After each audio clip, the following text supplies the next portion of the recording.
back to a new video. Today we have a special guest, Mostafa here. He's a powerlifter that competed in IPf Worlds and he is under 105 category and he's one of the strongest people at Desert Barbell here in Dubai. Welcome to the podcast. Hey, yeah, thank you for having me. So how's everything? All's good? All good. And how's training been going? It's all right. We're approaching competition season, so yeah, just getting ready for it. Nothing really. How was your last competition? My last competition was, I believe, Power 12 in September. It was awesome. Honestly, I really enjoyed the Desert Barbell competitions. They're really fun and they're really well organized. I mean, I've been to Worlds, I've been to Africans, and honestly, like Desert Barbell, the standards they set, it's really good. So do you think actually Marco's doing a very good job? Yeah, yeah, an awesome job. I've been at Desert Barbell since 2019 and the growth in the club is amazing. Like there's always a plan for the future. It's not just competitions. Like we see now a new generation of athletes coming in and you have to take credit for it. Like Desert Barbell, I mean, as in you. Desert Barbell is literally the center of powerlifting in this region. The amount of competitions, workshops, I think the webinars as well during COVID, they've used that well. It was awesome. Like everyone now knows about Desert Barbell competitions. Everyone in this region. I know people from Lebanon, Kuwait, even Egypt know about it and want to compete. I think they have to take credit for it. It's awesome. Yeah. Honestly, Marco and Patrick are doing a very good job. Yeah. They spend their hard time on it. Yeah. So, what are your future plans? Well, I have a few competitions coming up, but this year I've got kind of a shift in my priorities a little bit. Work is taking over a little bit, and then I'm obviously looking after a few athletes and coaching. So a few of them are, like, I've got around 10 people already competed. I'm not sure about the number, but yeah, a lot of them have already competed in the last power meet. So they're competing. A few of them want to go to Worlds for juniors, sub-juniors, etc.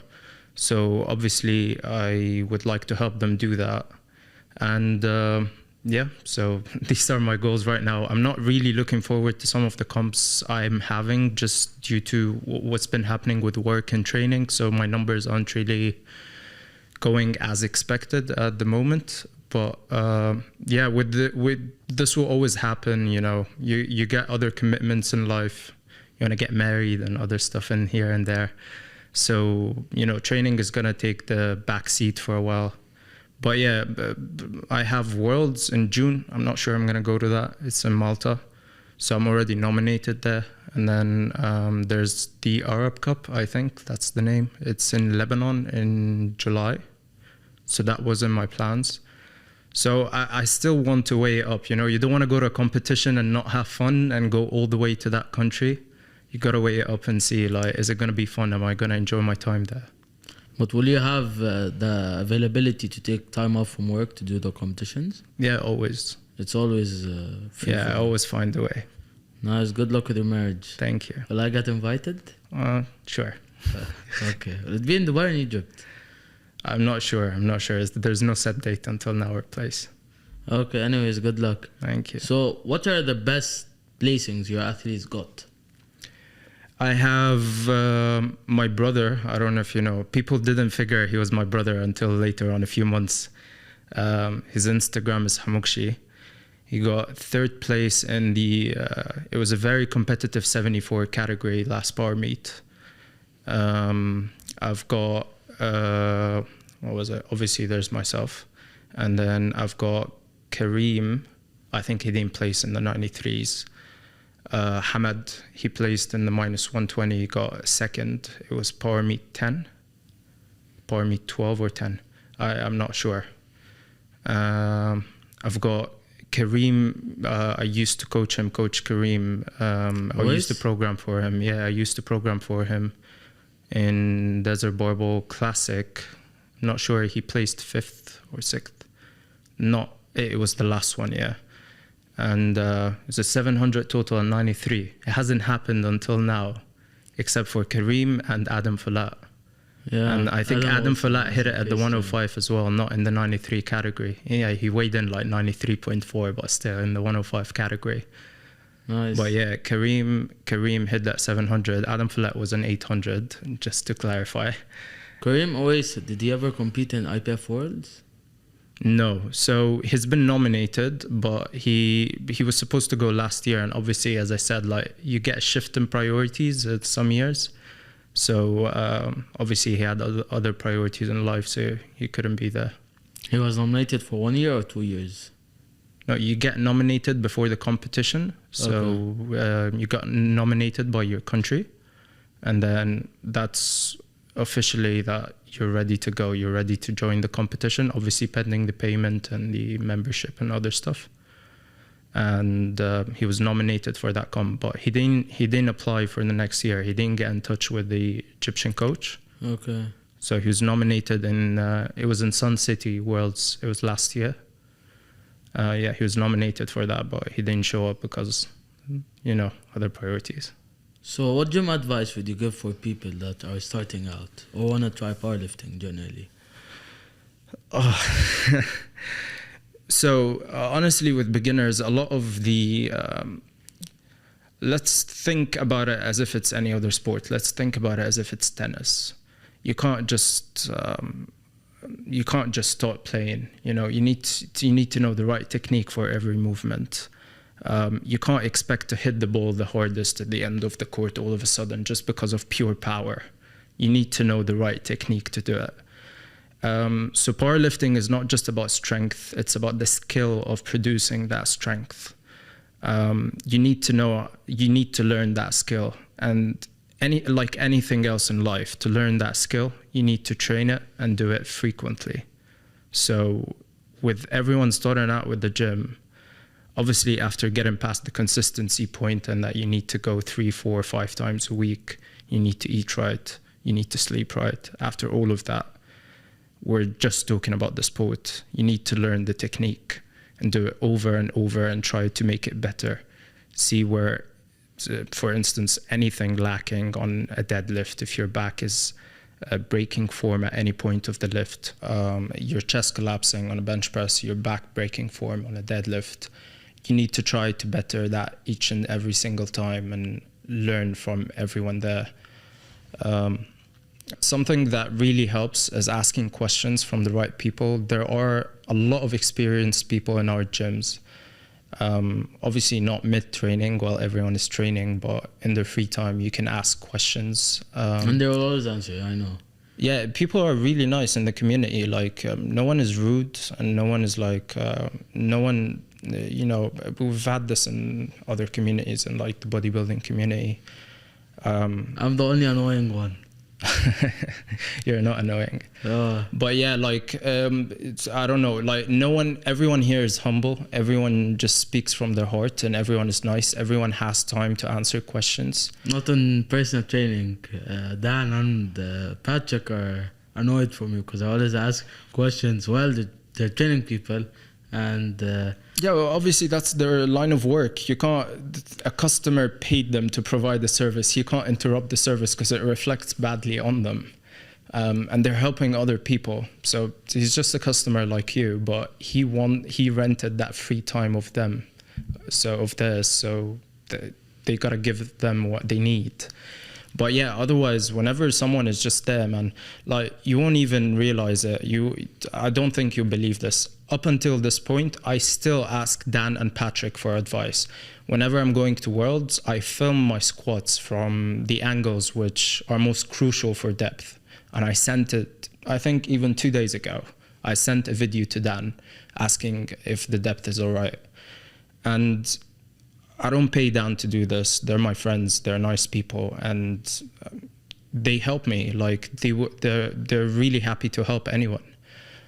So I think it's just about getting in there, being friends with everyone. Obviously, we talked about the technique, and then asking questions. And then the next point is get a program.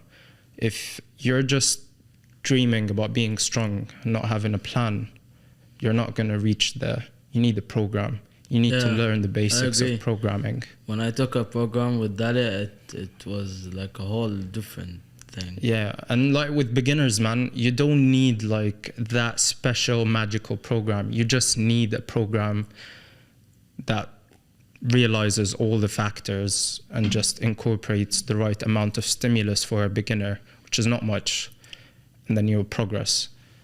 But you just need to not just have targets, you have to have a plan for everything, and technique comes first. So do you think people overcomplicate gym? I mean, with the kind of data and information we're getting at this age and in 2023, yeah, there's a lot of information out there to overcomplicate everything. There are basics, which there will always be those basics. Those are principles. You have to go back to them in everything, in programming, in technique.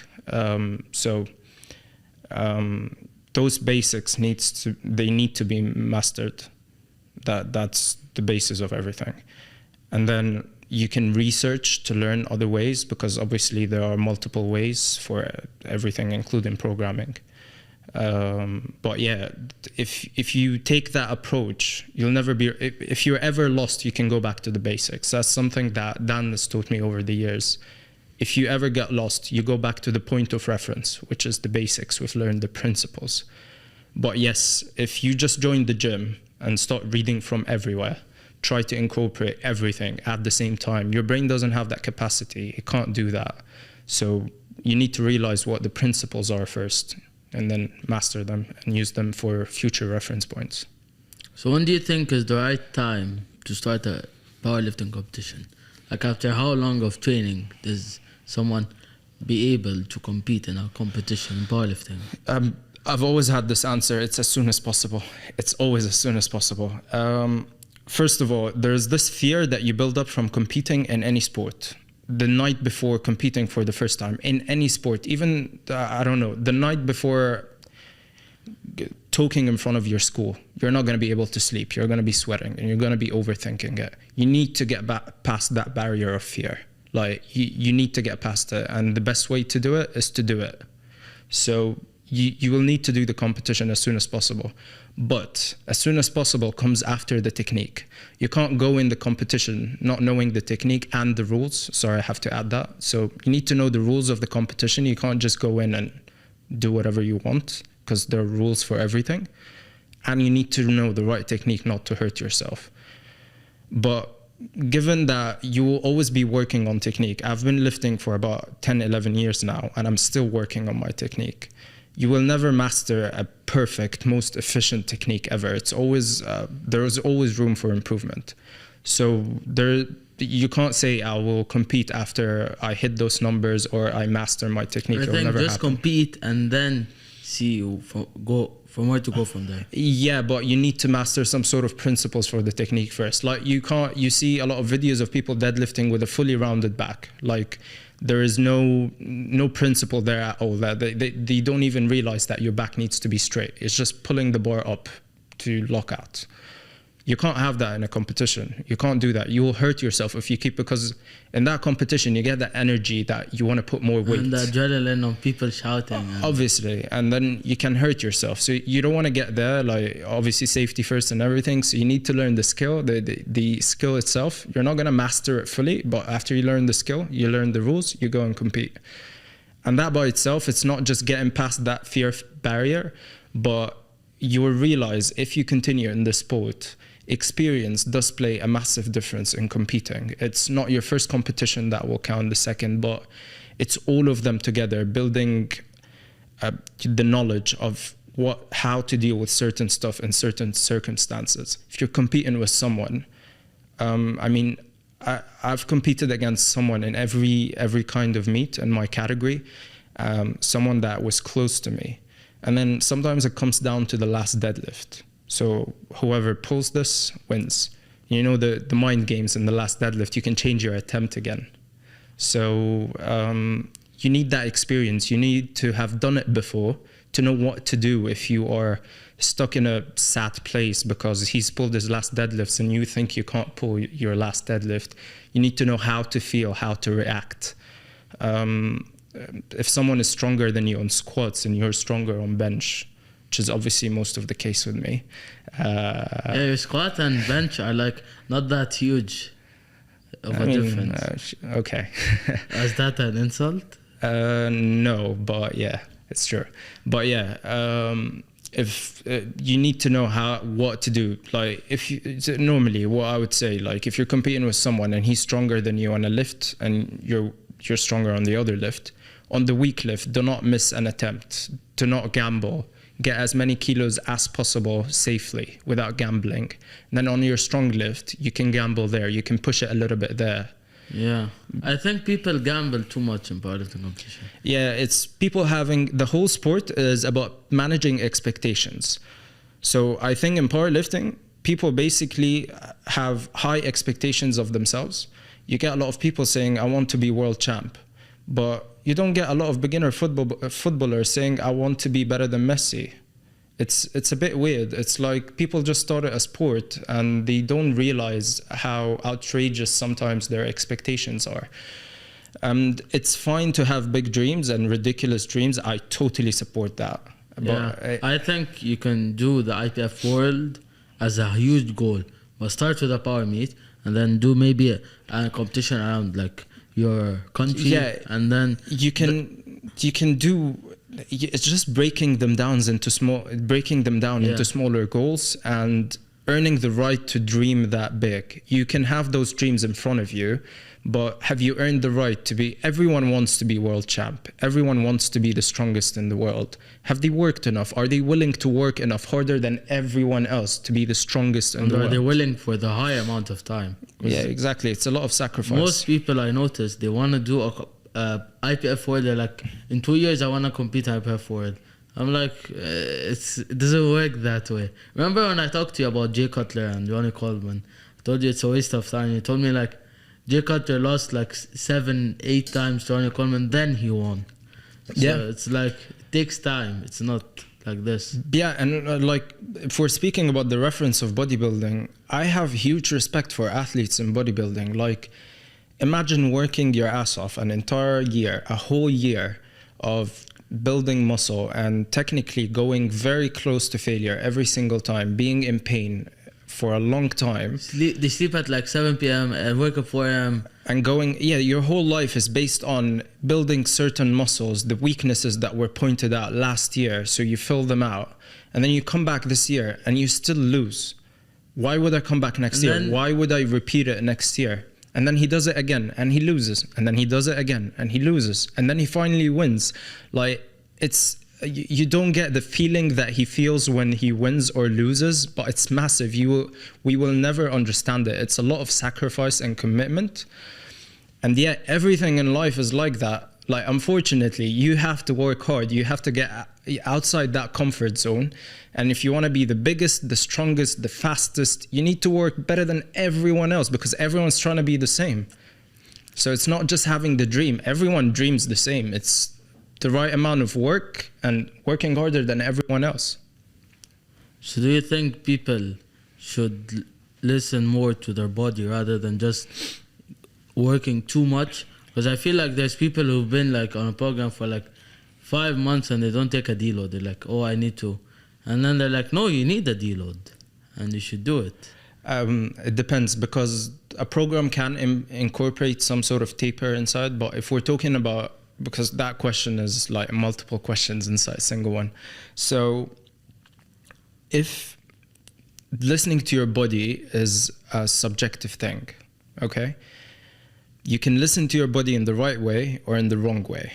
I'll just explain right now. So listening in the right way, if your body is obviously very fatigued, but your body can play tricks. So that's listening in the wrong way. If I listen to my body every day, I get up early in the morning, I'll go back to sleep. Yeah. It's very true. All right. So that's the wrong way. Now, how do you know which way you're going? If you're listening the right way or the wrong way, you have to incorporate some objective flags That means like red flags. Yeah. So, for instance, how to know that a deload, it's a very smart way that, again, Dan taught me at Desert Barbell. They use an estimated 1 rep max calculator. So that changes every week, obviously. And if you're using the right program, you'll see that your estimated 1 rep max goes up every week. And it makes some sort of a graph. As soon as that graph kind of stabilizes at a point, it will start coming down again. So what they do is, as soon as it stabilizes and goes horizontal, they deload. That's a flag. That's an objective flag, because you're not in control of that. You set the RPE, blah, blah, blah, but you're not in control of that.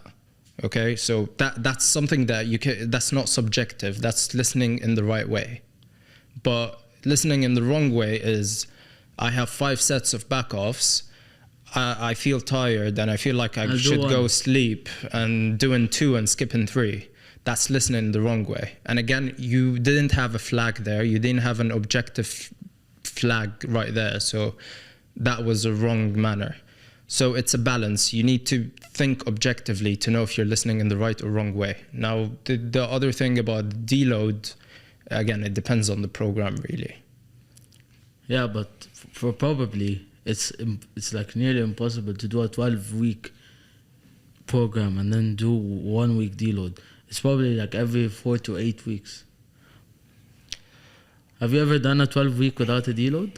No, the deload was incorporated. It was within the 12 weeks. Yeah, but it's impossible to go 12 weeks without deload, right? Yeah, I'd say so.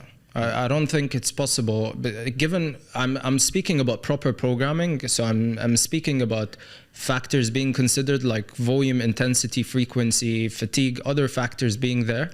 So if not it's the gym bro stuff. So if it is the right program, then obviously yes. I don't know about now. I think now bodybuilding has kind of evolved and became better, but my days, my program was not written with a certain weight, and it was only rep ranges, sets, and the exercises.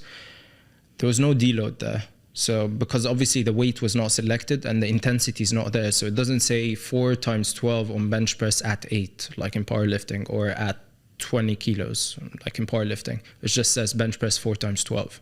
And it would carry on for like 6-7 weeks. So obviously, knowing me, I know that I need to go close to failure. I would go to failure each time. And then by week 4, I'm dying.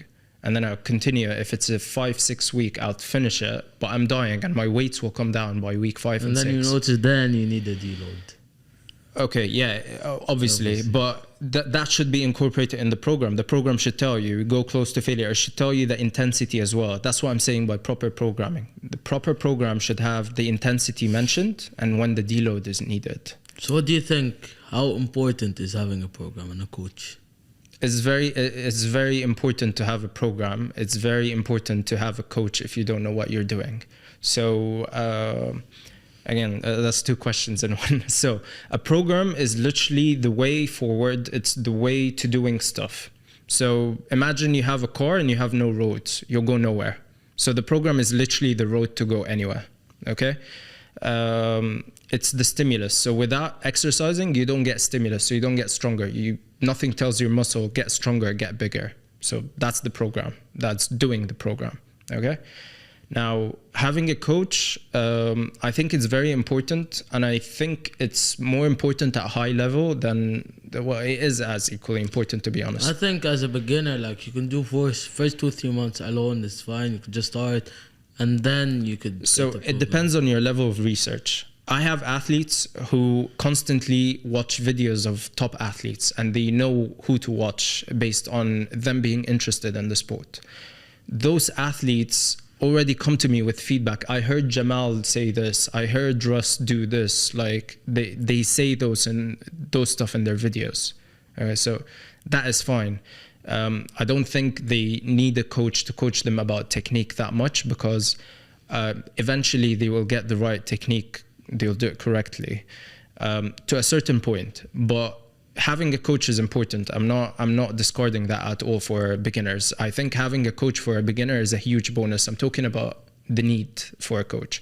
Now, at a high level, I think it's very important to have a coach because subjectivity also comes in. So you think you don't need this, but you do need it. It's very hard to separate the athlete in you and the coach in you if you start coaching yourself. It's not impossible, but it's very hard. And there are certain elements that you might miss that it's better to have a second pair of eyes to look at. So having a coach is very important, I'd say at all levels, but I think it's most important for the high level. So do you think people undervalue having a coach? Definitely, because we would see everyone at the gym with a coach then. Yeah, I feel like go ask someone, like, do you need a coach? He's like, no, man, I'm good. Some people are doing all right though. Some people are doing all right on their own. So do you think some people don't need actually a coach? Again, a need is different from having a coach to help you be better. I think having a coach will always make you better. Having another pair of eyes will always make you better. No matter, like, at certain points in your life, you will need a coach, like at the high level. It depends on your goal. So again, if you're competing for, let's say, podium at Worlds, that's top 3 on the lift. You definitely need a coach. Yeah, you need a coach, because going on your own is too risky. If you miss out on something in programming, or you miss out on anything, you kind of lost that year. Like you lost that amount of time that you could have used to get stronger on that weak point with a coach. So yeah, so it depends on what your goal is and where you're going. I don't think you need a coach. You just need to research, to look. And I think a lot of beginners, especially like old men, they want to save time. That's why they hire a coach. I started out with no coach. I started out just looking online, and I learned everything online. Most of the exercises that I do now, their technique, I learned them on my own. You just need to spend time, and a lot of people are lazy, so you need a coach if you are. So what do you think is the right age to start going to a gym? I'm not really a medical expert on this, but I don't think it has any negative impacts on children. So my brother, Kuku, he's 11 years old. So he started going to the gym this year. But yeah, we're trying to get him to be consistent. How long has he been training? He started this year. So he just started. For like 2 months? Yeah, around that. But we're trying to get him to be more consistent, because he always had, I don't know if you know his school, he has like exams every week since the beginning of the year. So he's always studying, and obviously he plays other sports and he hangs out with his friends and stuff. So he goes once a week. So we're trying to get him to go like twice a week, you know. Yeah, but I think like starting at the right age, at a young age is all right for children. You just need to be under proper supervision and have a proper coach with you. So they always observe the techniques, because, you know, children like... Can mess up. Yeah, they can mess up easily. They're not always in focus about what they're doing. And you need to have someone there looking at their technique the entire time. So I think, in my opinion, like 14, 13 would be a good start when you're a teenage years. Yeah. The most important thing is that you don't want to force them into it. I mean, I started this because I love the feeling of training. I love training for how it is. I have a good time training. I love how I feel after training. If I didn't like it, I wouldn't start going to the gym. I would stop going to the gym. And I don't want someone who's like my son or my little brother to go to the gym and hate his time there. That's not the objective. You want to enjoy and also work on yourself. Exactly. But yeah, so obviously at a young age, people don't understand, children don't understand the concept of working on yourself. They want to have fun. And you need to present that in a fun manner. You need to present the gym as it's a place of fun. You can try new stuff. It's like a playground. I think it can be a fun way if you're around the right community. Like at Desert Barbell, like if I'm going there and I'm sad, I'll leave happy, because the environment is very nice. Yeah, it has to be the right community. It's just that most gyms are viewed as like a scary place for even young men, not just children, and for women as well. But it's just, I think Desert Barbell is making this awesome, honestly, because in other commercial gyms, it does look scary. If I look at it like as if I'm younger or something, I would be terrified to go and walk in the weight room. I think like if you're going with the gym where like Barnes gym or Oxygen gym in Kuwait, and then you're seeing guys deadlift 200 and like these stuff, and then you're going there, you might be a bit sad about yourself. I think when you're starting, just go and see you could start from where and then build back from there. And you need to know who are they. Why would I be sad about myself? I'll be terrified. Why would I be sad? No, I mean like I've seen people deadlift 200 and I would be sad. Why would you be sad? That I'm like a pussy or like something. That drives you to work harder. It doesn't make you sad. You're not a pussy because someone is stronger than you. He's just stronger than you because he worked harder and longer than you. You just need to work harder to get there. That should motivate you to work harder. There is a quote I heard before. If you're the strongest guy at your gym, then it's time to find a new gym. You need to hang around people that will add value to you. And in the gym, those are people, most probably, they're going to be stronger than you if they apply this value. Obviously, there are coaches that don't play. There are coaches that don't compete and don't do the sport, and that's totally fine. But most probably, the people stronger than you did something right, okay? So they have something that you don't have.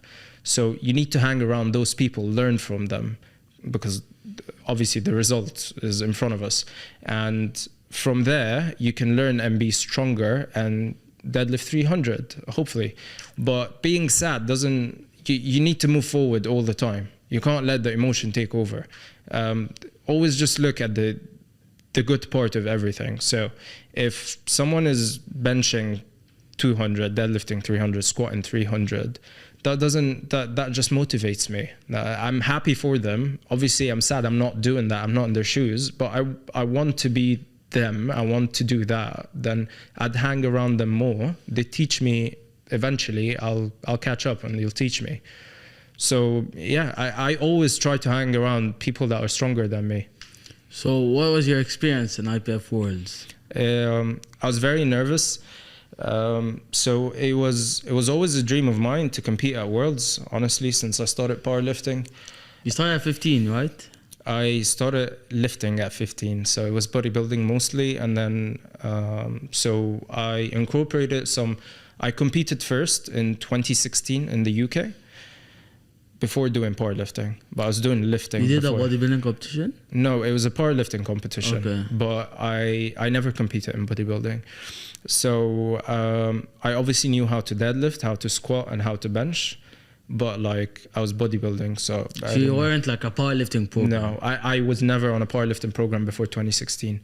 And then I hopped on my first powerlifting program early 2017, I think January. And I was off and on bodybuilding, powerlifting until 2019. And then 2019 was Power Meet 7. So I started prepping for that. From 2017 to 2019, I was obviously doing powerlifting programs as well, so I was learning. And then 2019, I was on a proper powerlifting program for a long time. And then obviously Power Meet 7, after I won, that ignited like a flame. You won the first Power Meet that you competed in? That was the second, because I competed in 2016. No, like in Dubai. In Dubai, that was my first I won. And you won it? I came up against Kareem Owais, I remember. There was a few other names in the category, but it was very close to me was Kareem. He had a better squat. I was a little bit better on bench, and we had an equal deadlift. So it was just about getting, again, it's strategy. So this is when I met Dan, when I was prepping for that power meet. And then I realized if I want to beat Kareem, I don't have much experience. I need experience. That goes back to hanging around people that can add value to you. And I hired Dan to handle me on the day, and we actually had a PT session before, and we planned the attempts, and we said we're going to win if we don't miss an attempt on the first 6 attempts. So we get a 6 out of 6, and then on the deadlift we gamble. And honestly, with my second deadlift, I won. I didn't even need to lift the last deadlift. Did you do the last deadlift? It was 285. I did it, I locked it out, then I left the bar. I didn't wait until it went on the floor, and then it didn't count, but it was awesome. The energy in the room was awesome. And then from 2019, after winning, I hopped on a program with Dan, and ever since I've been powerlifting. So, what was your hardest competition ever? My hardest competition. Okay, it was Power Meet 8. It was not the next competition after Power Meet 7. So You did something in the middle? yeah, there was nationals, and then there was COVID. There was a lot of things in the middle. I saw your videos in COVID. You were training in the garage or something. Yeah, I was training in the basement in the car parking downstairs. It's good that you found time and the option to train. Time, everyone had time at that time. Oh yeah. Everyone had time. No one can complain about time. But yeah, I knew a few warehouses that sell plates. I looked up, got a bar from a shop. I got a guy had some sort of a store. He was making racks and benches for powerlifters. He was a powerlifter himself. He was in Abu Dhabi. So I got him to make me a rack and a bench. Yeah, I had a lot of plates, so we started training again. So my hardest competition was Power Meet 8. I don't know if you know. So in Desert Barbell, there's a system, obviously based on IPF points. So they pick the top 15 or 10 each year from the 2 power meets that happen in the year, and they get to compete against each other in Desert Barbell Classic. And then at Desert Barbell Classic, there are no categories. There are no weight categories. So you win by IPF points. It's a formula that compares the weight you lift against your body weight. So under 66 compete with under 120. Yeah.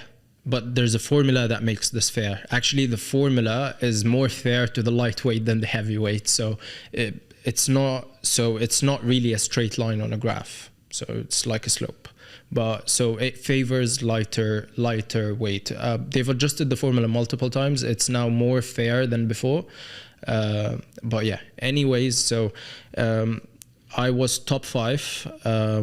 So I was going to qualify for classics, and then I wanted so I think Stas was first. Yeah, Adam hasn't competed yet. Adam competed in Power Meet 8 the first. So I thought Adam is going to move up to first. He's going to beat Stas's total. And then there's Stas, and there was Talking Khalifa. about Stanislav? Yeah, Stanislav, a Fujera beast. Yeah. I think he's from Ukraine, yeah? Yeah, he's Ukrainian. He's amazing. I love videos. So Stas was second. There was Khalifa from Oman. He was third. I'm not sure about the rest. So I wanted to cut down to a weight so that I hit the same training total, or like the goals that I set in training that were achievable at my body weight, at a weight that will allow me to overtake Stas. And Stas was not competing in Power Meet 8. So it was just the total he hit in Power Meet 7. I'm going to beat it in Power Meet 8 using IPF points. And that would make me higher in the ranking. But you wouldn't win anything because Desert Barbell Classic happened after that. So it's just a ranking system that I wanted to be shown as the second. Obviously, at this time, I was competing with Ahmed. I don't know if you know Big Evil.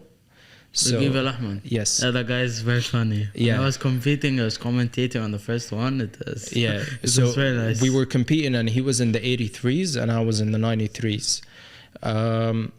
And he was also trying to achieve the same goals by getting second, going over Stas, and beating me as well. It was a really tough competition. He actually pushed me a lot. We were supporting each other. And I was at 100 kilos body weight in training, about 99 kilos, and I have to cut down to under 93. But to beat Stas, I have to be around 91.9. Oh, wow. So that's like death. I cut all the way down until 92.5, I guess, and I was flat. And I still had 600 grams to go. So I went, that was the night before, I went into a bathtub, hot water, so it was a hot bath, and I just stayed there until I started getting dizzy, and then I went to sleep. And I remember I slept on my back, and I looked up to the roof, and I can see everything spinning, and it was awful. You were super dehydrated? Yeah, but I have to wait until weigh-ins. So I weighed in 91.8. I was 100 grams under what I wanted. I was super flat. I remember I walked in Desert Barbell and everyone was staring at me and everyone was telling me, "You look so skinny." And I didn't understand that. How can I look skinny by losing a couple of kilos of water? Because I was there. Yeah. you see like these dead faces on like you bodybuilders. This is what I know. If my arms feel numb, then I'm not gonna do well in this competition because I'm dehydrated. And I weighed in and I went in, and squats I was going for 242 and a half, I guess, and I only got a 235. I should have jumped to 237. That was the most reasonable jump. So I failed my third attempt. And then that was not the problem. The problem was on bench press. We were warming up. In training, in my last session, I have hit 175 kilo bench for 4 reps. Okay, comp bench, not touch and go. So my first attempt was 172 and a half, 2.5 kilos below that weight. It should be very comfortable since I hit that weight for 4. I can lift that many times now. So I go into warming up, and I didn't have a clue because my last session was 175. So I go warm up, and Dan was behind me, and it was 150 on the bar in the warm up area. And it was my last warm up. And he says press when it's off my chest, and I really grind it up. I cannot get it up. And I'm like, he just looks at me and he's like, are you okay? And I'm like, yeah, I don't know what happened. And I was like, can we decrease my opener? And he was like, no, we're out of time. We can't decrease it now. The last time to decrease the opener's weight is 5 minutes before you start. What happened on the bench then? So I had to go on bench. So my first attempt, I unracked the bar. Marco, I think, gave me a lift off. And all I can think about is, fuck, this feels very heavy in my hands. And I get the press command off my chest, and I press it as hard as possible, but my butt comes off the bench. And if your butt comes off the bench, it's a red light. So it's a red light. I go back, and Dan is trying to hype me up, and he's like, okay, now you got to focus. You got to get the second attempt. Don't think about what happened in the warm-up area. You're going to get the second attempt. So I'm like, all right, cool, no issues. I thought about it. A week before that, it didn't hit me yet that it's because of the water cut and because of the weight cut. A week before that, I have Larson pressed 167 or 170 kilos, okay? And that's benching without your legs on the floor. So I was like, cool. I will not use leg drive so my butt won't come off the bench. I'll just bench with my upper body, with my pecs.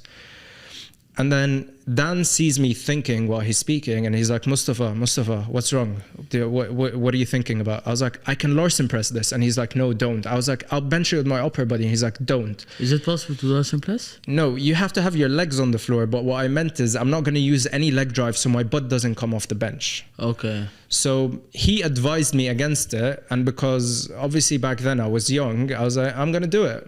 And then I go in and I try to, after the press command, to bench it with my upper body only with no leg drive against his advice, and I fail.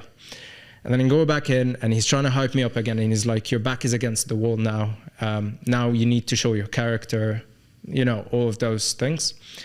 And honestly, it was very sad for me because I know if I failed the weight 2 times, and from my experience at the gym, if you fail your max 2 times, you're not getting it up a 3rd time.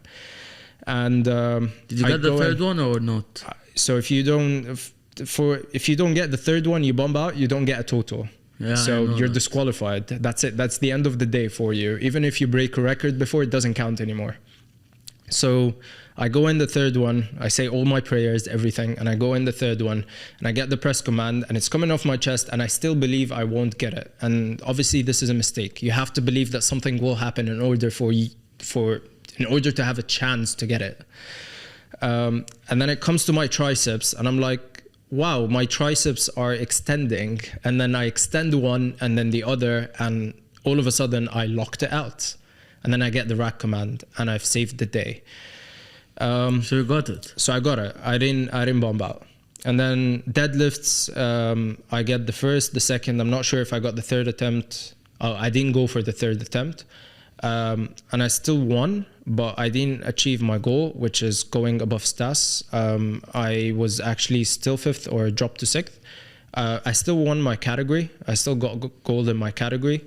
But just, it's nice to mention Ahmed beat me in that meet. So yeah, that's something that I'll always remember.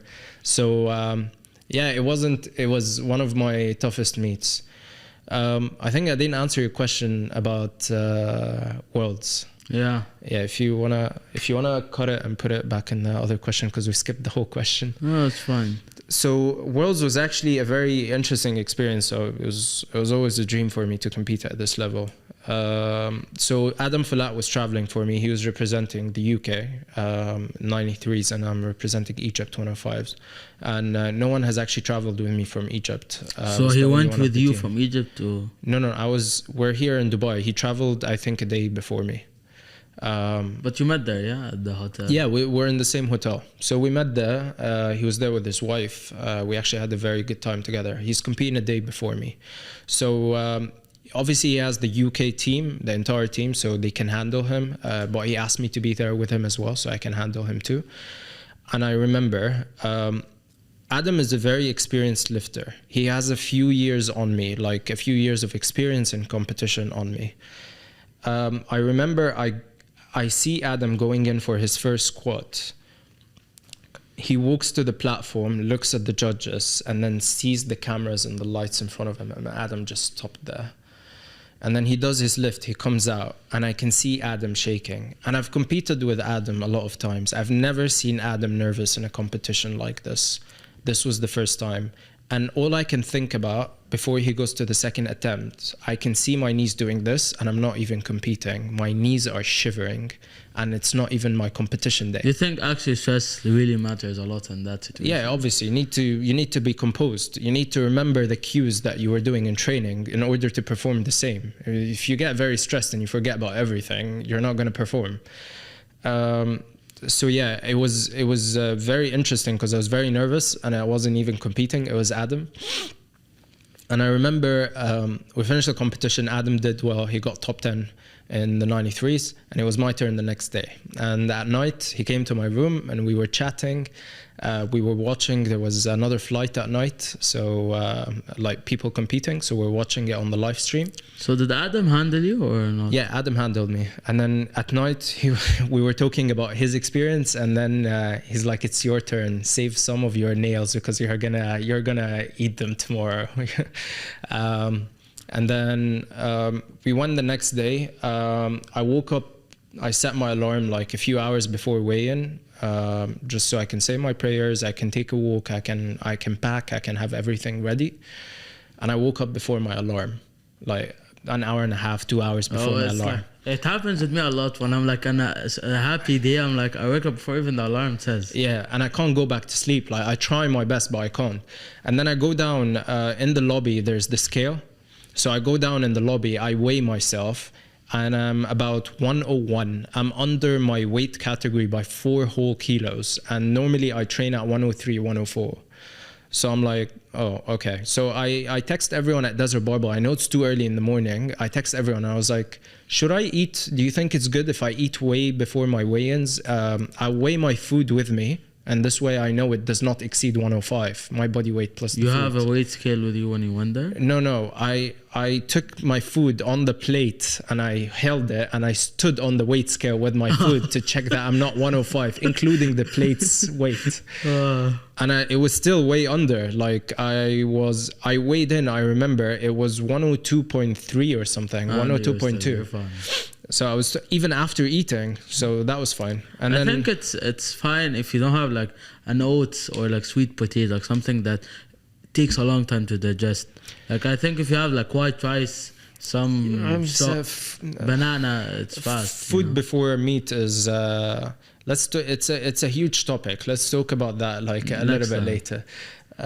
So yeah, we warm up for squats. I weigh in and they check my equipment, and then we go to the warm-up area and Adam helps me with the warm-up. He did an excellent job as a handler. He had everything timed and knew when for me to do this warm-up, when to do that. He was always walking around and like watching the timers and everything.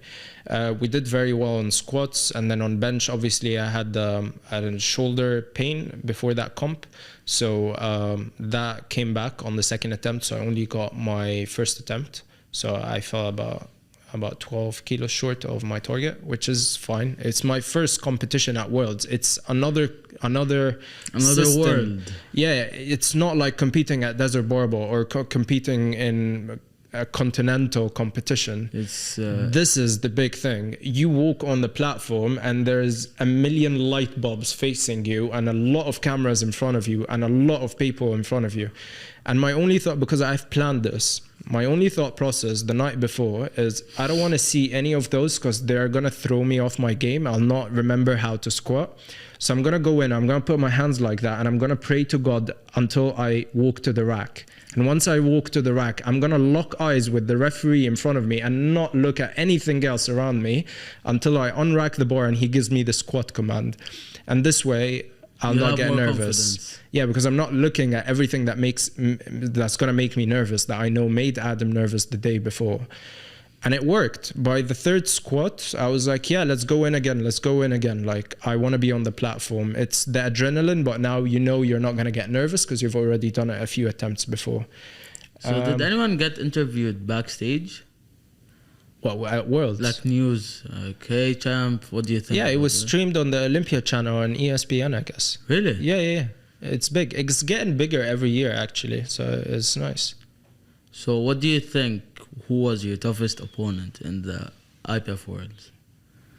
There was no opponent at IPF Worlds. The whole objective at IPF Worlds is to go out, make myself proud. This was my dream. It wasn't my dream to go and pick a name and be my opponent.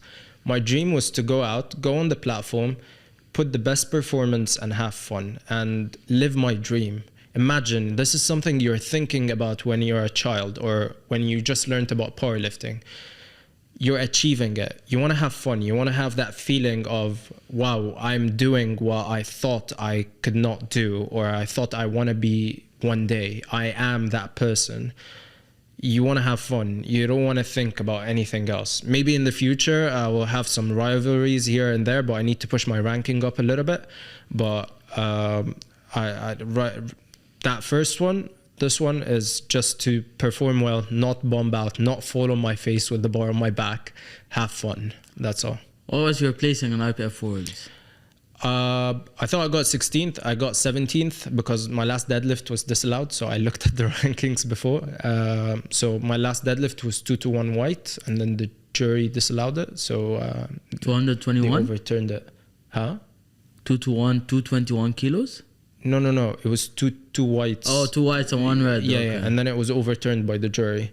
Okay. Soft knees.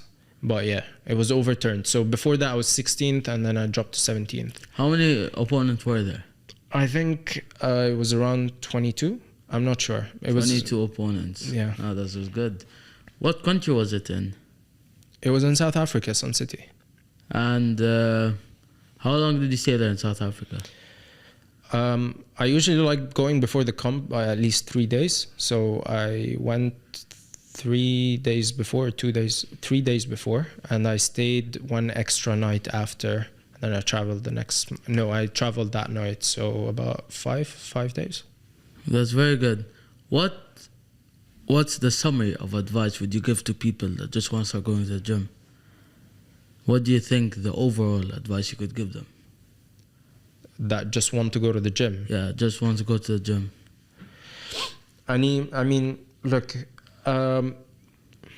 this is a very broad topic because there are different people that want different results at the gym. There are people that want to look better, and then there are people that like going to the gym. So first and foremost, you need to understand what your goal is. So if you want to look better, then the gym is just a way, it's just a tool that you're using to make yourself look better. So you need to know the timeline. When will I look better? And what do you mean by better? Is it lose some fat? How much fat? You need to quantify everything. What shape do I want to achieve that way? And then if that's not the case, you want to go to the gym because you want to lift more. Or you want to enjoy it, then you got to make it part of your routine. You got to do stuff that you enjoy. You got to do stuff that will make you reach that goal as well. You can't just go to the gym and not enjoy it, because if you don't enjoy anything that you do in life, you're going to eventually stop doing it. So first and foremost, know your target, know how to get your target, the timeline needed to get to your target, and then make that way as enjoyable as possible so it becomes part of your routine. So how could people contact you if they want to start coaching with you, for example? Obviously on Instagram, we have a website in my bio as well, so they can DM me there. I'll leave your Instagram on the description so people could watch it. Thank you. Welcome. Thank you. So yeah, guys, that was today's podcast. I'm very happy that you've been our guest. I hope we could do some new stuff in the future. So I hope you guys enjoyed the video. Leave a like. I hope you've had a great day and see you soon. Bye.